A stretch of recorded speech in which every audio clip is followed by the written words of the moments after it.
How's it going, guys? Cody, guys, back again, dropping yet another video. Right, guys, this time a story in The Guardian.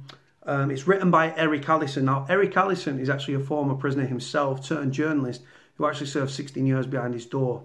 Really, I've actually met Eric, a friend of mine, Stuart Horner, who was on the roof of Strangeways and stuff, a convicted murderer, even though he's appealing that, going through the CCRC, Criminal Case Review Committee, about his case. We was there at the court and stuff. I was there to see him sentenced and stuff, show him some support.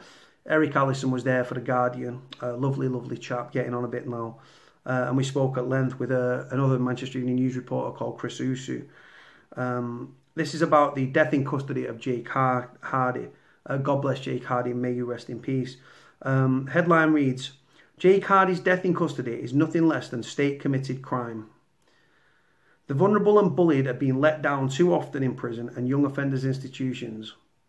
Having spent 16 years behind bars and the past decade writing about the penal system for The Guardian, I sometimes feel that I am beyond shock at the iniquities that the system delivers. But in the past few weeks, I attended an inquest into the death in custody and listened to evidence that stunned and angered me. I reported on the verdicts the jury delivered last Friday.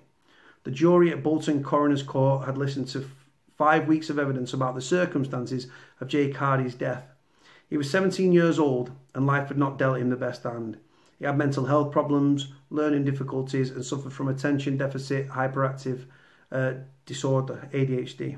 He also had a history of self-harming.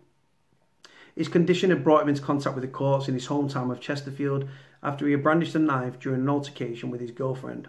He had intended to self-harm, but she received a cut as she tried to take the knife from him.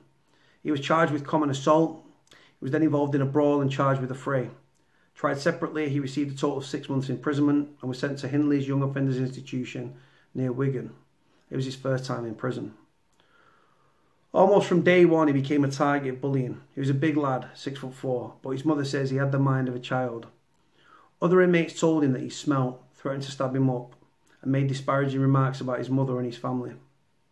Complaints of various members of staff, but no action was taken against his abusers. Bullying is rife in young offenders institutions, and there are supposed to be measures in place to combat it. Jails have safeguarding teams, but Hardy received no protection from them. He was also allocated a personal officer. The role was created in the 1990s and was seen as raising the status of uniformed officers. Officers are allocated a small number of prisoners to support. They're supposed to know the history of their charges so that they can help them through problem periods. Hardy's personal officer gave evidence at the inquest. He told a clearly shocked jury he had not read about Hardy's background, so knew nothing of his learning difficulties, his mental health issues, or history of self-harming. He thought Hardy was a big lad who could look after himself. 44 days into his sentence, Hardy cracked under the abuse. He smashed his television up and cut his arms. He did not raise the alarm. 2 night staff forgot to allow Hardy to phone his mother. He did not associate with other prisoners because of the bullying. He often cried when on the phone to his mum, resulting in further abuse. He was told he could use the phone after association period had ended. The jury was shown CCTV footage of the association period, and inmates are clearly seen winding Hardy up through his cell door. 2 officers on duty, including his personal officer, do nothing to prevent the abuse. Hardy responds by kicking the door and was told he would be allowed to make his phone call. Not be allowed to make his phone call, nor when association ended. He was given hot water to make a hot drink. All the other inmates, including Hardy's abusers, got their hot water as usual. His personal officer told the jury the phone call and hot water were refused because the staff could not reward bad behaviour. Hardy killed himself an hour later. His personal officer told the jury he no longer worked at Hindley. The prison service will not tell me the circumstances of his departure. Earlier this year, the government announced that setting up an independent inquiry into the deaths in custody of 18 to 24-year-olds. Some 156 young people in that age group have ended their lives in custody in the past 10 years. Shamefully, the inquiry will not cover the deaths of children under 18 who have died behind bars in young offenders institutions and secure training centre, so the Labour peer, Lord Harris, will lead the inquiry, will not look at the shocking neglectful treatment handed out to Jake Hardy. Deborah Coles is co-director of Inquest, which supports the families of those who meet their deaths in custody. She says a full review of all deaths is needed, looking not at just the fatalities, but the reasons why young people end up behind bars in the first place. I say Jake's vulnerabilities dealt him a bad hand in life. A psychiatrist at Hindley told the jury a high proportion of inmates at the jail presented with similar problems. We know that about 60% of young people in custody have been in care at some stage in their lives. Was ever a word so misused as care in that context? It's not bad enough that we jail our kids who need treatment and not punishment, but fail them.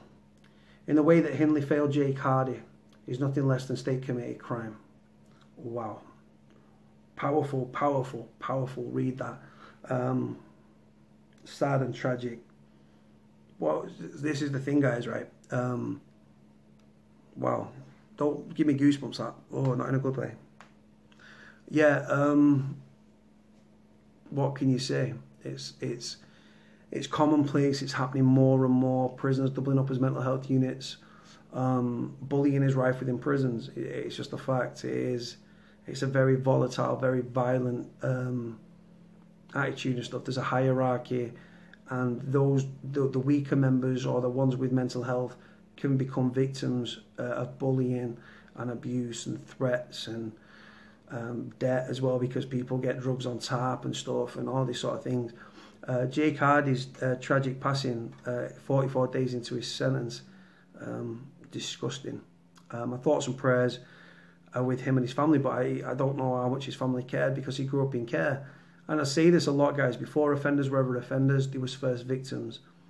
Growing up in care, care leavers, sexually abused, physically abused, emotionally abused, do you know what I mean, bullied, behavioural problems, ADHD, Asperger's syndrome, autism, bullied, there's addiction, parents were addicts. We've not had the best start in lives, guys, and people see the crime, but they don't see the root cause of offending. He tried to self-harm. His girlfriend grabbed the knife. She received the cut. He received, according to this story, it was done for common assault, and then a few weeks later he got involved in a fracas, and he got done for a fray. Easily done. Just a sad and tragic case, guys. Really, really is. Let me know what you think, guys, about the story, about the inquest, and about the coroner's court and stuff like that, about this story. Put your comments in the comment section below.